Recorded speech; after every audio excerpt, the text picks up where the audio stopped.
नमस्कार,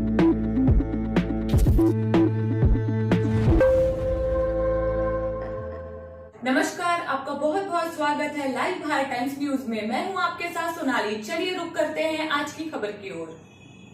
पीडब्ल्यूडी और प्रशासन ने की पेड़ों को ट्रांसप्लांट करने की सफल शुरुआत।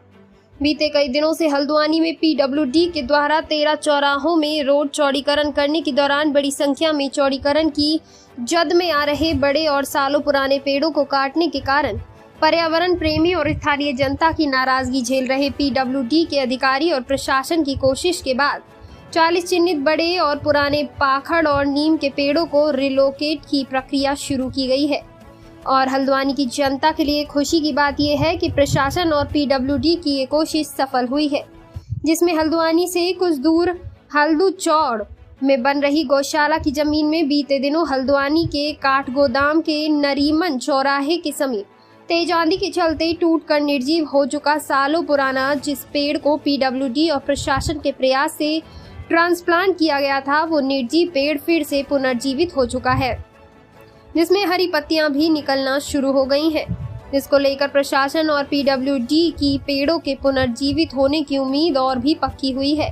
वहीं पीडब्ल्यूडी के अधिशासी अभियंता अशोक कुमार ने इसको लेकर आने वाले समय से काटे पेड़ों को ट्रांसप्लांट करने की पूरी प्रक्रिया की जानकारी देते हुए कहा है कि चिन्हित किए गए 40 पेड़ों को जो रोड चौड़ीकरण की जद में आने के कारण काटे जा रहे हैं, ट्रांसप्लांट के जरिए कटे हुए और निर्जीव पेड़ों को एक नया जीवन दिया जा सकेगा, जो हम सब के लिए एक सुखद अनुभव है। देखिए, इसमें जो हमारे 13 चौराहे हैं, इसमें पेड़ों की गिनती हुई थी कि उनको चौड़ीकरण की जद में जो भी आ रहे हैं उनको काटा जाए, लेकिन इसमें जिलाधिकारी महोदय द्वारा एक अनूठी पहल की गई कि हम जो हमारे प्राचीन पेड़ हैं जिनकी उम्र यहाँ पर लोकल लोग 100 साल भी बताते हैं, ऐसे पेड़ों को जो इस तरह की श्रेणी में हैं और जिनको ट्रांसप्लांट किया जा सकता है। ख़ास तौर पर ये हमें एक्सपर्ट से पता चला कि फाइकस प्रजाति के पेड़ जिसमें पाकड़ है, पीपल है, जो भी चौड़ी पत्ती के पेड़ हैं, उनको ट्रांसप्लांट किया जा सकता है। तो इस पर 40 पेड़ों का लिस्टिंग की गई कि इन सभी 13 चौराहों पर जहाँ जहाँ पे भी इस तरह के पेड़ हों उनको चिन्हित कर लिया जाए। और इस बीच में हमारी प्रोसेस चली रही थी कि एक पेड़ जो 100 साल पुराना पेड़ बताते थे नरीमन चौराहे में, वो अचानक गिर पड़ा। और सबसे अच्छी बात यह है कि हमने उसको भी तत्काल ट्रांसप्लांट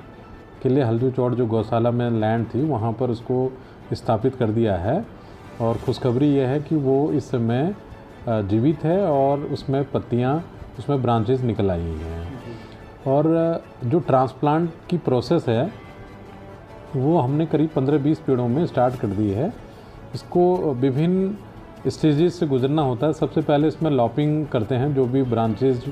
टहनियाँ हैं उनको कटाया जाता है और उसमें फिर एक फंगीसाइड का लेपन होता है और सीलेंट लगाया जाता है ताकि नमी और पानी का कोई असर ना हो। इसके अलावा उसकी जड़ में डी रूटिंग के लिए वहाँ 1-1.5 मीटर की परिधि में मिट्टी को हटाया जाता है और एक फ्रेश मिट्टी जिसमें विभिन्न प्रकार के सप्लीमेंट्स भी होते हैं वो डाला जाता है और उससे रूट, उनकी नई रूट निकलनी शुरू हो जाती है और जो पुरानी रूट है उनको काट दिया जाता है।